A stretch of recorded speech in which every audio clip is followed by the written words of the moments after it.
We used to have a Little Caesars pizza place not far from our house. And I remember one day I was really craving some crazy bread and the kids wanted pizza. So I was like, say less, I'll go get some. So I pull up to this place and I place my order. I say, I want a pepperoni pizza and an order of crazy bread. And the lady at the window said, we're out of crazy bread. Now, I had dealt with this place several times before. And so I knew that a lot of times it wasn't that they were out of things. It was that they didn't want to make things. And so I knew to ask. I said, are you, like, you're out of the ingredients to make it?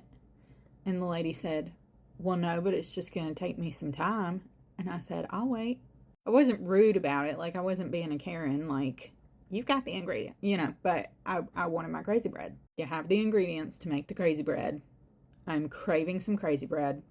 I will wait for the crazy bread. But it was one of those situations where I had a day and I just wanted my crazy bread and I wasn't leaving without it.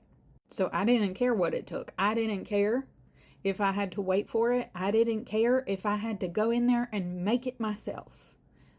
I was not leaving there without it.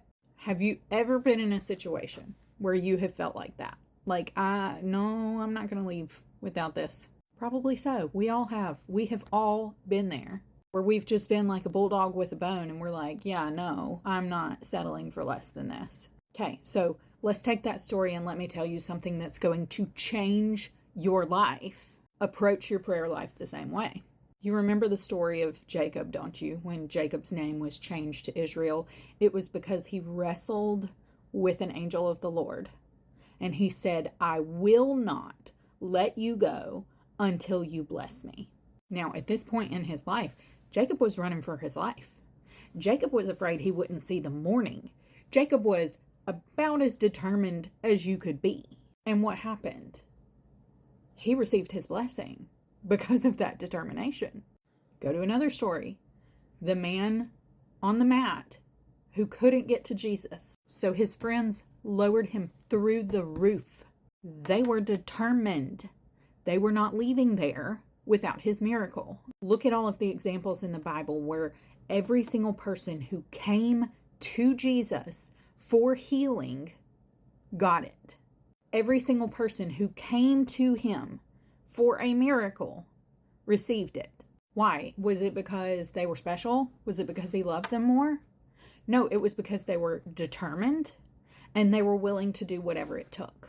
I remember having a conversation with Jesus one time and he told me, Caitlin, while I was on this earth, why do you think I kept walking away from people?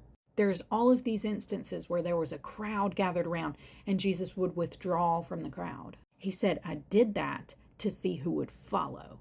Yet we don't like that idea because we think, well, God is sovereign, so if God wants to do it, God's going to do it no matter what. Yeah, that belief held me back for a long time too. We expect everything to be handed to us. You ever met a kid who had everything handed to them? What do you call that child? Entitled. We don't want to be entitled children of God.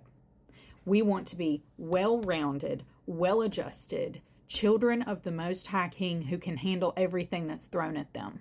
But we do that by being dedicated and by being persistent. I say this to you because I love you and I'm going to tell you the truth. A lot of these messages that you've been receiving, you've been coddled for far too long. You've been told what you want to hear so you feel better about your situation. But God does not want to coddle you. He wants to empower you. That is why he gave you authority and dominion so that you have the power to do something about it with his help. But it's going to take dedication and it's going to take determination and it's going to take you getting a little bit uncomfortable and pushing through the hard parts to get to where you want to be, to get to where he wants you to be.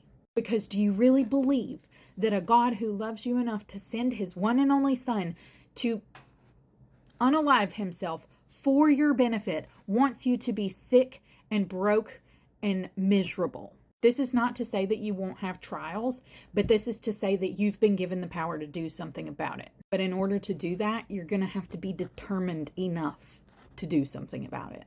Now, if you need help with this, if you need someone to walk you through this process, That's okay.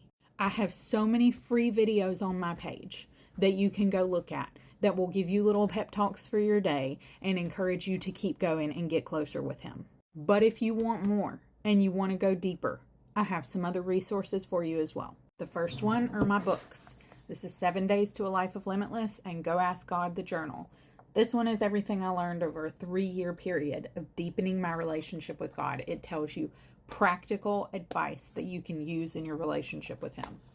This one is 120 question prompts that help you practice hearing His voice. I also launched a membership group that is live on Patreon now, so you can go check that out too. That group's going to be where I take a small group of people who are really truly hungry for deepening their relationship with God.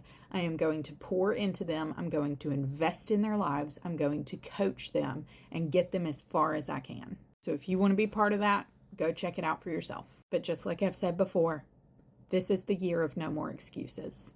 So do what you need to do.